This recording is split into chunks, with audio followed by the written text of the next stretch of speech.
Hello, everyone, and welcome to another episode of Cop Talk. I'm Kevin Schroeder, your host. I'm here with my co-host, the Captain. Welcome, WABC listeners and YouTube viewers. Today we have a prominent figure in public safety, and Kevin will introduce him. So our guest today on Cop Talk is Public Safety Director for Newark, New Jersey, Emanuel Miranda. Welcome, Manny. Thank you, sir. Thank you for having me. Thank you for being here. I know you're very busy, and we really appreciate your time. Thank you. Director, would you tell everyone about your background? You know, where you're from, where you grew up? Sure. So, like you mentioned, my name is Emanuel Miranda. I was born and raised in the city of Newark by my Puerto Rican parents who came to Newark in the late 70s. Okay. I was born in the late 80s. They were able to raise 5 kids in the city of Newark. So I went to school in Newark, my elementary, high school, some college also in Newark. And this is a job that I always wanted to do since I was a kid. So right out of high school, I ended up applying for the Newark Police Department. And approximately like a year after getting out of high school, I was called into the academy. Wow, and you went into the academy, and then what was your first assignment? So I graduated out of the academy in December of 2001. My first assignment was the South District, now known as the 5th Precinct. Okay. Back when I started, there was only 4 precincts back then. The city was split into North, South, East, and West. Currently now we have 7 precincts, where majority of the west part of the city and the north part of the city was broken up into having their own commanders and their own precinct. I started in the South in 2001 up until, I want to say 2005. I was made a detective within the South Squad, where we handle minor crimes, you know, your simple assaults, your theft from autos, your burglaries, your ag assaults. If it was like, you know, it was a knife attack, nothing that had to do with guns. The gun jobs were handled by the robbery squad citywide. Okay. So I started in the South Squad for approximately 2 years, and then I was moved over, transferred to the robbery squad. At the robbery squad there, we handle all the active shooters, any shootings, as long as they didn't die.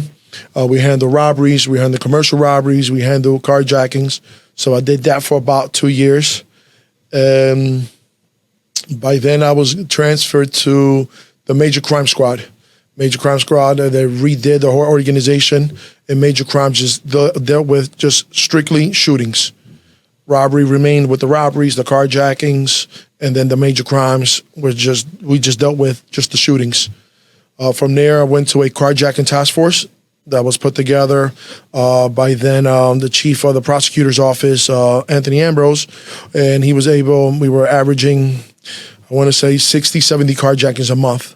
So it was a big issue in the city of Newark. So a task force was put together between our federal, state, county, and local municipalities. So we were all working together with the FBI, the DEA, the Essex County Prosecutor's Office, the New Jersey State Police, the Essex County Sheriffs, municipalities like Irvington, East Orange, and Newark. So I did that for about 6 months. We were able to bring the carjackings down to almost none. We started targeting the right people. The Fed started picking up the cases, which helped us out. Because obviously, by the feds picking up the cases, these guys were being shipped out of New Jersey. They were being sent to Montana and Iowa and Kentucky, and those guys like to stay local. So it was a deterrent for them when the feds started charging them. From there, I moved on to the Homicide Task Force. The Homicide Task Force started in June of 2011. Prior to that, every municipality handled their own homicide. The Homicide Task Force, again, it was a collaboration between the Essex County Prosecutor's Office, the City of Newark, the City of Orange, the City of East Orange, and the City of Irvington, along with the State Police. Obviously, the bulk of the homicides were coming from the City of Newark. We were averaging about 113 homicides a year back during that time. And so Newark sent most of the detectives, the supervisors, to the task force because most of the work was being done in Newark.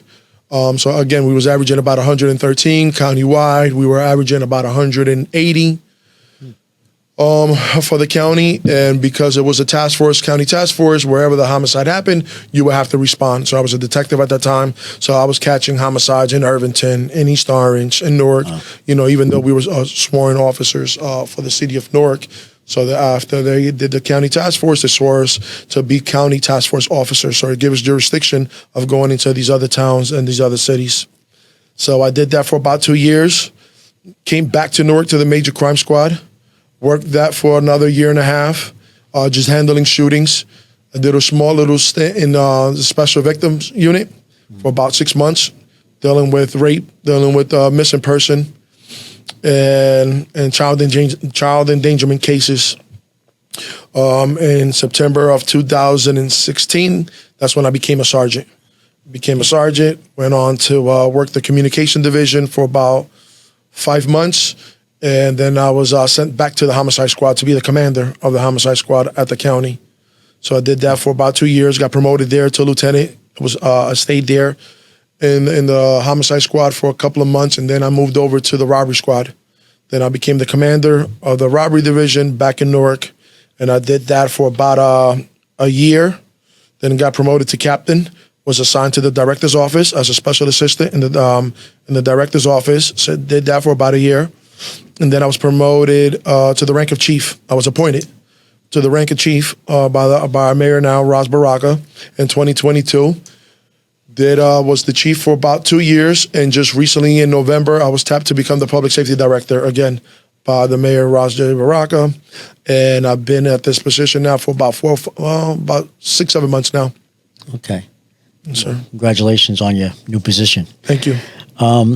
Is there a civil service test for police officer, sergeant, lieutenant, captain in those ranks in Newark Police Department? Yes.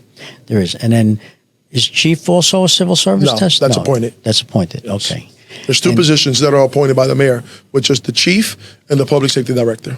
Okay. Everything else is civil service. And is there a mandatory retirement age with the Newark Police Department? Yes, 65. 65. Okay. That's 63 for New York. Okay. And you have a 20-year pension plan? Is a 20-year pension plan where you get 50% of your pension, no medical. 25 years, you're able to retire with 65% of your pension with medical. With a medical. Yes. Okay. And the medical was done before, during, after? Is the before. Before. Yep. Yeah. But now the age has changed. I want to say since Chris Christie was the governor, he changed it. So now the kids have to do 30 years to get 65%. Oh. Yeah, so I want to say about the last 10 years. Whereas I've come on the last 10 years, I have to do. So it's 20 or 30 instead of 20 and 25? Right. Okay.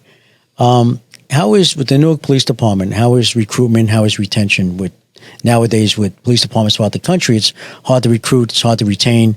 What's going on? How is So the we've Newark been Police pretty Department? lucky in the city of Newark. We have a lot of applicants that have come through. We do a lot of job fairs. We go to the high school seniors because, in Newark, all you need is a high school diploma to come on the job. You have to be 18 years old and have to be a resident of the city of Newark. So we do a lot of recruiting at the high schools. We do a lot of recruitings at the colleges, Essex County College. We have Rutgers. We have New Jersey Institute of Technology, University. We have Berkeley College also within the city of Newark. So we do a lot of recruiting there. I want to say approximately 4 years ago, we did away with the civil service entry exam. Now what we have is called the portal. So they apply through the portal and then they'll start their background. Everything remains the same. You still have to go through a background check. You still have to live in the city of Newark. You still have to have good driving record. You still have to have good credit. The only thing is that you're not taking a test, a civil service entry exam. So to come on, you have to live in Newark? Correct. Oh, you do? At minimum 2 years before 2 you years. actually apply. Okay. And you come on at 18 years old or you take 18. the test at 18? 18. Okay, 18. Yeah, there's no more tests. Now we have a portal that they can apply. Yep. But 18 years old is the age Correct. to come on. Captain? Excuse me. What about your crime rate in Newark? There was a time when I remember when the carjacking rate was a big problem in Newark. You said it was brought down. So Yes. what is your current crime rate issue? The current crime issue right now that we're having is property crime. Our theft from autos are up. Our auto theft are currently up. As you know or may not know, in the state of New Jersey, There's these young kids, the bulk of them, I would say, are from Newark, that are now breaking into homes. At one point, they were just going around. People were leaving the key fobs in the cars. They go to these suburb towns, and they'll go there, and they'll just check the door locks, and people will leave their key fobs in the cars. Porsche, Maseratis, Land Rovers. And so there was a big push through social media, through the media, telling people, do not leave your key fobs inside the car, because it was making it easy for these kids to steal the cars. Now these kids are breaking into the homes, trying to get these key fobs. They see that there's a Porsche outside. They see there's a Maserati outside. And most people will take their key fob and they'll leave them on top of the counter, along with their purse, along with their wallet. So these kids have been breaking into these homes, trying to get the key fobs, and they've been very successful. So now the big push is to lock your doors, lock your windows, and take your key fobs and your wallet and your purse upstairs to your bedroom, and just don't leave them with easy access. That's interesting, because recently we had the candidate for Staten Island City Council, Frank Morano, and he told us that same problem is occurring in Staten Island, where they're actually breaking into homes to get the keys. Correct. And in my career, I never heard of that. Usually you break into the home, you take what's in the home. Right. But they're going for the keys. And these young kids, 13, 14, 15, 16 years old, they get in these cars. They're shipping them out. They're making a lot of money. We recover a lot of these vehicles in containers within a matter of hours. And these guys are making good money, and that's why it's an easy grab for them. You know, you hardly have these kids now on the sidewalks anymore, hanging out on corners, selling, drugs, anything like that. I think now with these phones, everything is through text messages, through WhatsApp, through, all these other apps that they have out there that are encrypted. And so you hardly see these kids out there selling the narcotics. They're making easy money with these cars. On March 7th of this year, you had a police officer killed. I think his name is Azcona? Yeah, Joseph Azcona. Azcona. Yes. Pardon me. Can you tell us about that, the investigation and what happened and where it stands now? Okay. So on March 7th, it was a Friday evening. Our intel unit that are comprised of the U.S. Attorney's Office, ATF. There was an officer there, was a task force officer from Jersey City PD. He was also present. And this unit worked based off intel. They get their intels through social media, through confidential informant, through undercover officers that are in the street. This particular day, they had information that a group of individuals were not too far from where the shooting happened at a McDonald's, and one of them was carrying a weapon, was carrying a handgun. So they set up tactically around the area in case 90% of the time they're gonna run on you. So they put officers in strategic areas where if this kid was to run, they'll be able to capture them. These guys work with unconventional vehicles. However, they do have their tactical vests, clearly with a body-worn camera, their badge, their name, and in the back it will say police, ATF, whatever agency that they're working for. And this particular day, Detective Manny Hayford, along with his partner, Joseph Azcona, who lost his life that day, stepped out of the car. And as soon as they stepped out of the car, the gunfire started right away. One of those rounds went into the vehicle. Azcona was the driver that day. Went into the vehicle and struck the detective. And his foot was still on the brake. He ended up crashing across the street from the incident. Manny Hayford, who was a hero, he returned gunfire, and he returned gunfire to the point where the suspect was down and he was cuffed. At that moment, he said, "I'm hit." He realized he was hit. He was hit 3 times, once in the left forearm, twice under his vest. And the detectives, training kicked in. They put a tourniquet on him. They threw him in the back of a car, and they drove him to the hospital, where he was able to go under surgery right away, and they were able to save his life. But there's no doubt in my mind that Detective Hayford's actions saved the lives of the other officers and detectives that were there that day. The individual who opened fire was struck twice. He's currently in custody. And the federal government actually picked up the case in the state of New Jersey several years ago. They passed a law that if you're 15 and younger, you won't be tried as a juvenile. Recently, we have a new U.S. attorney, Alina Haba.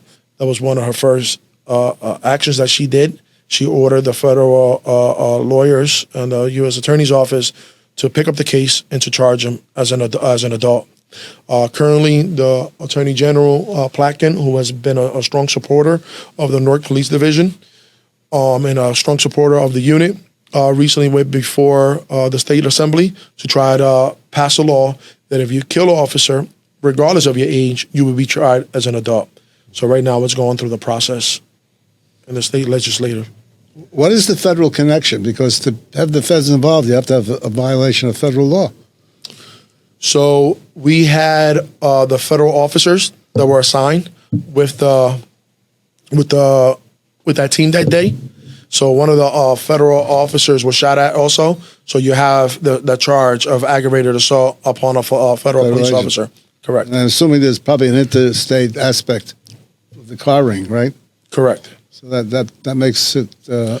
Yeah, the way they were able to, as far as the cars are concerned, the way they were able to get jurisdiction over the carjackings and the stolen vehicles is that the vehicle was made in a different state, right? And is being driven on federally funded roads. So that's how they were able to pick up the jurisdiction also on bringing charges to these juveniles. And the feds have a death penalty. Correct. They do. I don't know if they're going to be seeking it on this particular job, investigation, or they definitely have it. I'm sorry, Kev. No, go ahead. I'm sorry, Cap. I was going to ask you about your relations with the mayor. I know he appointed you, but that doesn't always mean things go well after appointments. So right now we always have had a great relationship. The mayor, number one priority has always been about public safety. At the end of the day, if people don't feel safe, people are not going to vote for him, right? Mm-hmm. If the officers don't have the resources, if they don't have the training, if they don't have the backing of the administration, then it's a bad look for everybody. It's a bad look for the mayor. It's a bad look for the city. But he has always supported the public safety, both police and fire. Just recently, we just had a brand new academy built, state of the art. That was because of our mayor and because of our city council and our business administrator.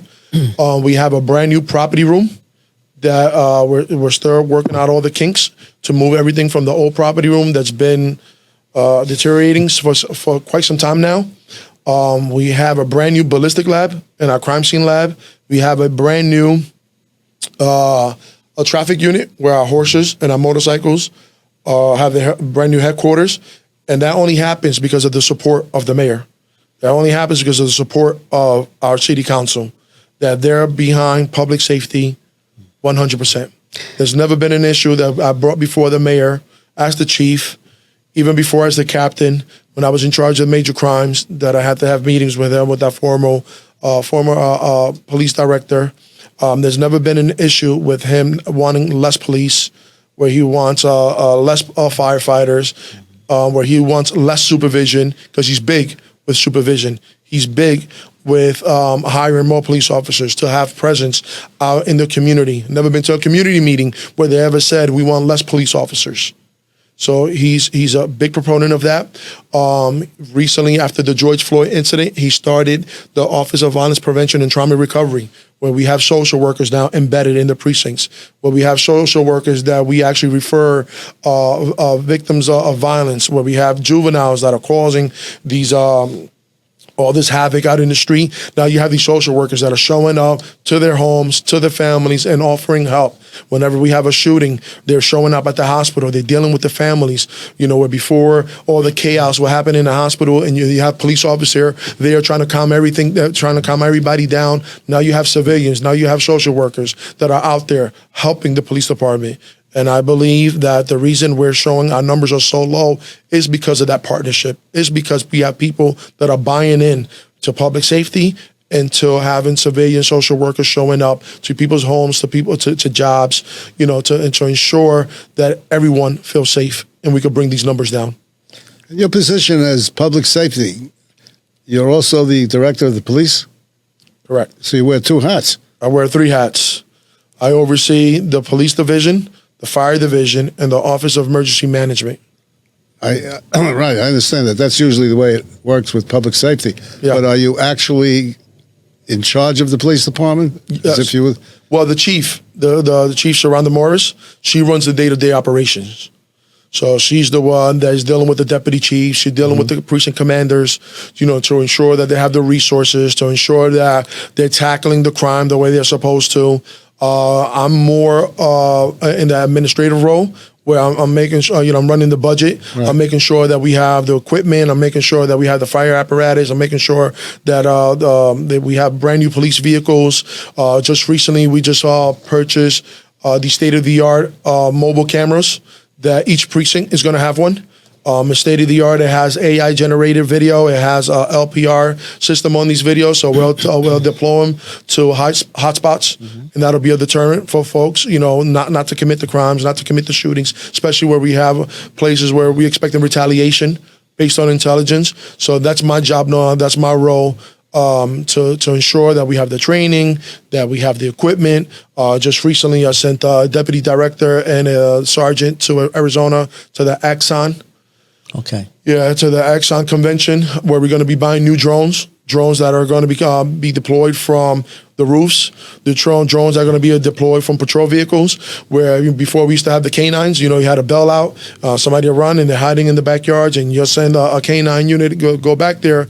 Now we have these drones that are infrared that will be deployed and be able to see where these guys are hiding on the car, in the bushes, so forth. So that's my job now, to ensure that we're buying and we're allocating money for this for the equipment, for training. What are you going to do with the dogs? We don't have no immediate. We haven't had dogs in years. We haven't had dogs back in the day. Yeah. Now anything that we do with canines, we'll actually call our partners and the Essex County Sheriff, and they have like hound dogs. They have dogs that sniff out for narcotics, weapons, that kind of thing. You mentioned something before that caught my attention. You said you have a mounted unit. Yes. Are they used the way mounted should be used? Because here in New York, they've been neutralized, castrated. I don't mean literally castrated. Our mounted units are in the downtown area. There are, obviously, we have a lot of issues in our downtown area, especially when the juveniles are being released while we're getting out of school. So they go down there for presents.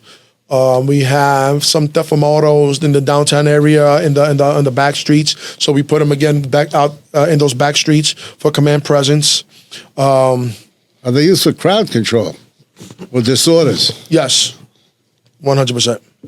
Because there was a time in New York before Mayor de Blasio that they were used for disorders, and they were very effective. Yeah, we're still using them for disorders. But since then, they're just they're toys. Yeah, no.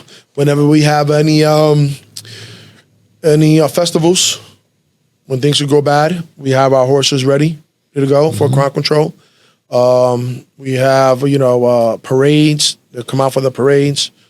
So we definitely use them for the crowd control. We use them for festivals, for parades.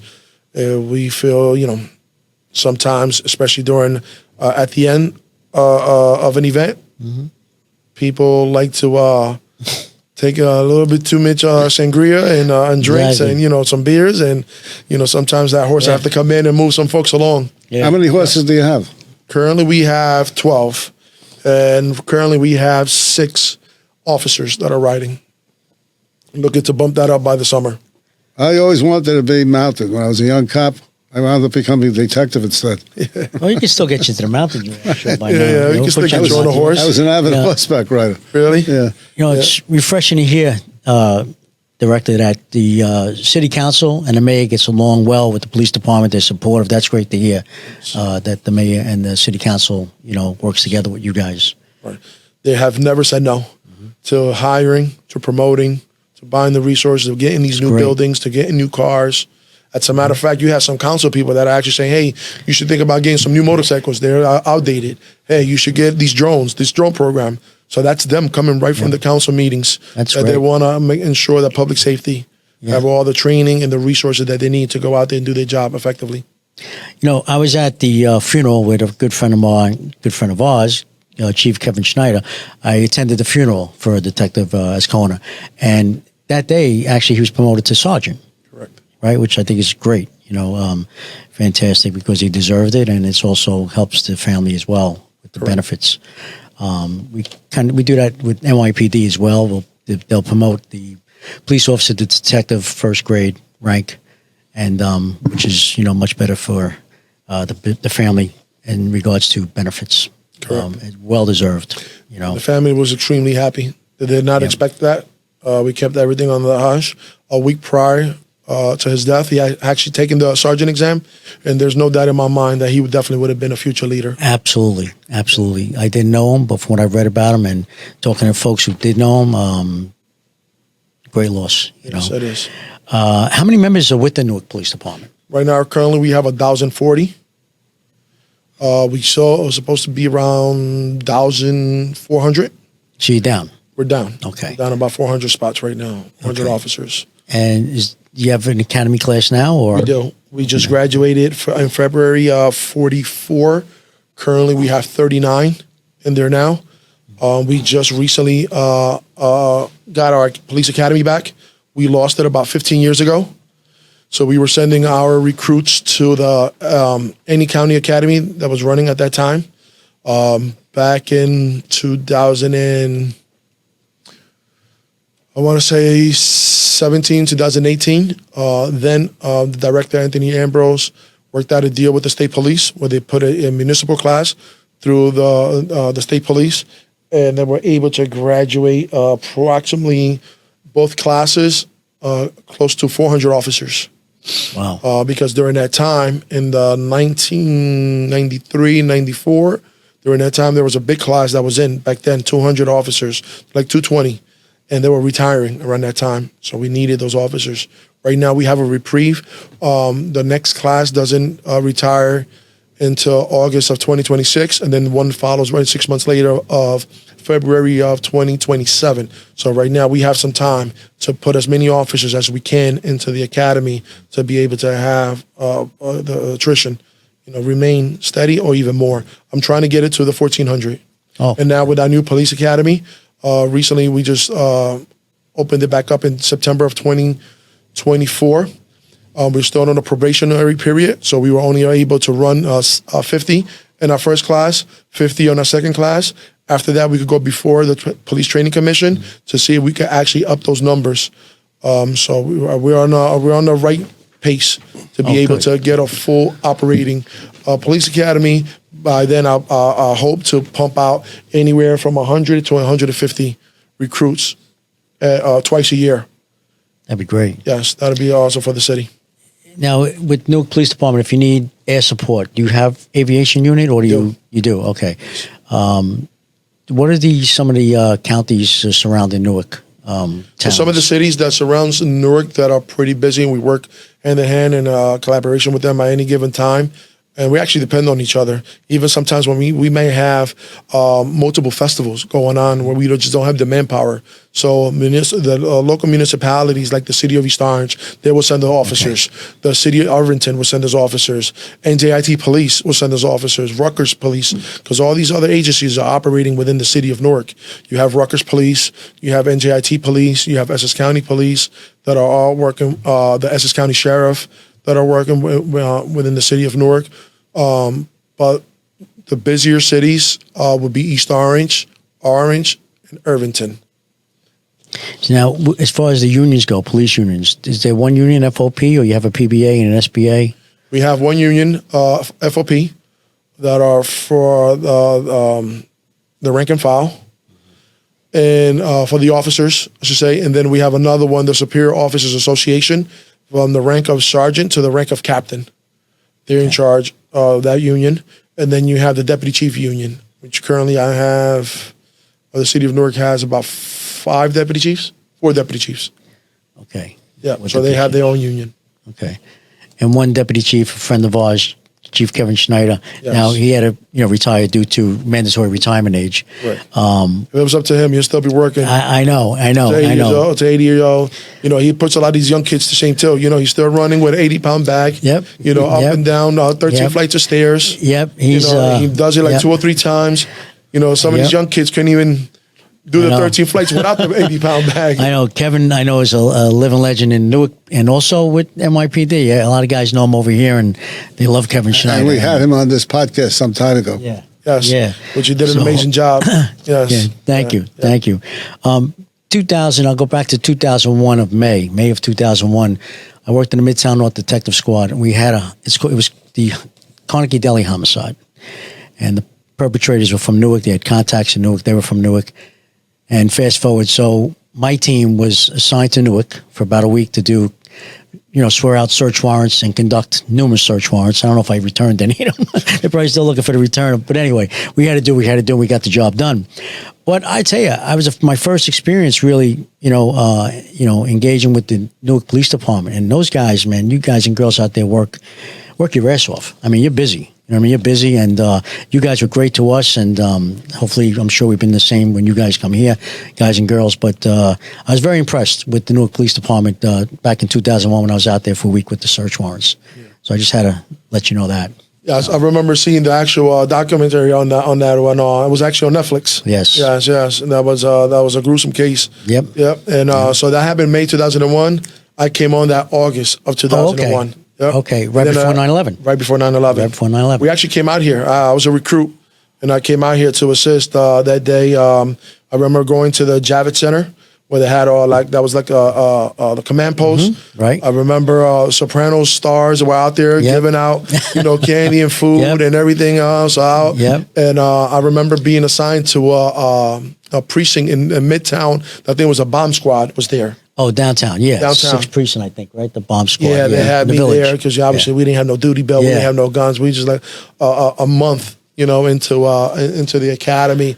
But I remember coming out here to assist in any way that we can, and I remember going to Ground Zero. Also, it was a big caravan coming from Newark, a big PAL bus full of officers to come out here and assist with patrol, answering calls. I remember going through that Holland Tunnel and people just cheering the police officers on. The state police was out there. Yeah. It was a big support back then, and you could see the family, the brotherhood, and the sisterhood that we had among the public safety and the police officers back then. Yeah. Unfortunately, it took 2 buildings to come down to see that, but it was for the program. I'm sorry? Ask him if he's in the program. Yes, I'm in the program. That's my next question. Captain's got to jump in there. Yes. My next question, I always ask guys and girls who have been down there, are you with the 9/11 program? I am. Okay, because if you're not, we get you signed up. Yes. You have to be. A lot of our guys, too. We've been pushing a lot of our guys also, yes. Because there's so many guys that came in, from Jersey or Alabama, went back home, didn't know anything about the program, and next thing you know, again, sick, God forbid, you get sick. Yes. And at least take care of your family. And we're big with pushing the information out through our union meetings. Yeah, just not too long ago, we lost Sergeant Kenneth Brown, who worked in the issue. He was out here also assisting during 9/11. And unfortunately, we just lost him not too long ago, about a year and a half. Yeah, so he had cancer also, so the program has been able to help him and his family. Captain? You mentioned before about Officer Azcona's funeral. Did you get assistance from the New York City Police Department ceremonial unit? The ceremonial, they're very good at this type of thing, handling. We had so many different agencies there. Yeah, it was like one of the biggest funerals I ever seen in my career. Yeah. Even speaking to the state police colonel, Pat Callahan, he's been on the job for about 30, 35 years. He says he's never seen a funeral that big. So many people came out. The honor guards. I know NYPD was definitely there. Yes, they were there. The commissioner, Tish, she was present. She was right in the front row with us, giving them support. One of the big supports that we also had was the wellness program that NYPD currently has. His name passes me now, but he's an assistant chief in charge of that program. We had a Zoom meeting. They sent a lot of resources to Newark to help our officers out. The canines and the doctors that are part of the wellness program. came out to assist our police officers and to deal with, this traumatic event. But we had so many guys. I think it was like 343 motorcycles, and they came from everywhere. Yeah. So I'm pretty sure NYPD was there. And there was I mean, the ceremonial unit, they're the ones that actually handle it. Well, they handle everything for the NYPD. But they also go out of town. They do. Yeah, but not with us, because unfortunately, we have experience. With police, with inspectors' funerals. Yeah. We have unfortunate. Yeah. So we have our own ceremonial unit. There was a good support from NYPD out there. Uniform.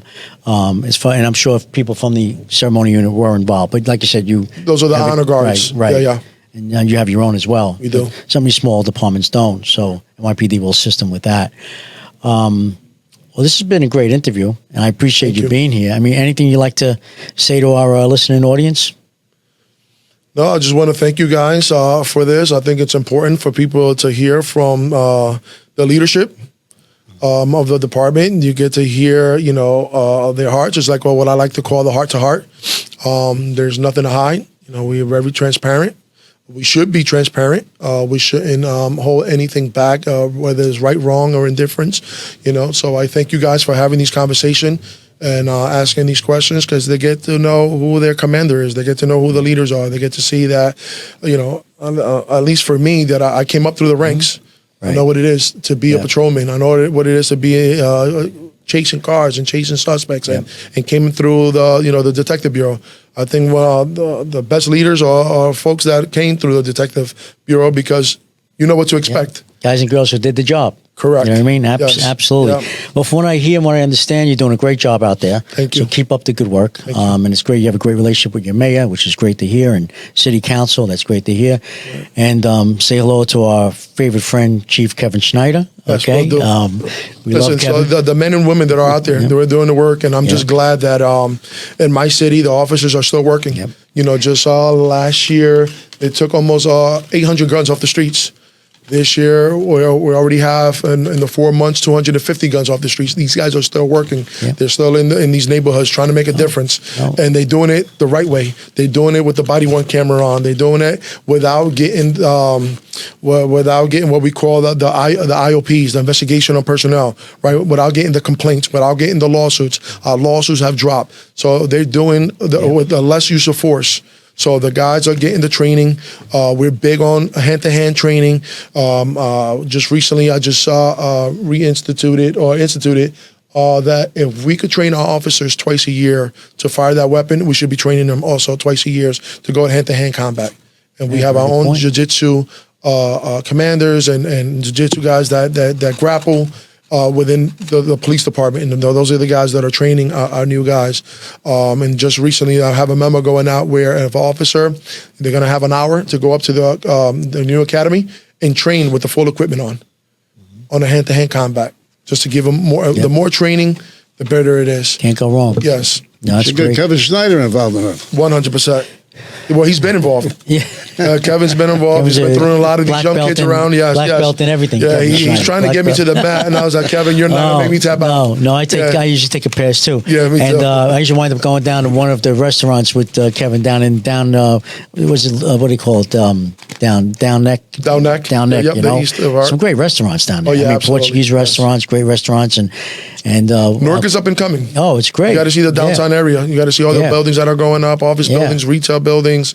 It used to be back in the day where the Saturdays and Sundays, downtown was a ghost town.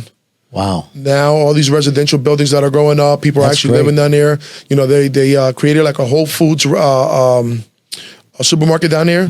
They said that place is never going to make it. 4 years later, it's still driving. People are moving into the city. People are feeling safe in the city. We started a whole new precinct down in downtown, which is the Metro 9th Precinct down there, where now you have a commander, you have an executive officer, and you have officers that are just assigned to the downtown area. That's awesome. Yeah. Yeah. Well, I think this was a great interview, and it was a pleasure meeting you. Thank you. Thank you for having me. Manny Miranda, thank you so much. Everyone, Director of Public Safety for Newark, New Jersey, Director of the Newark Police Department.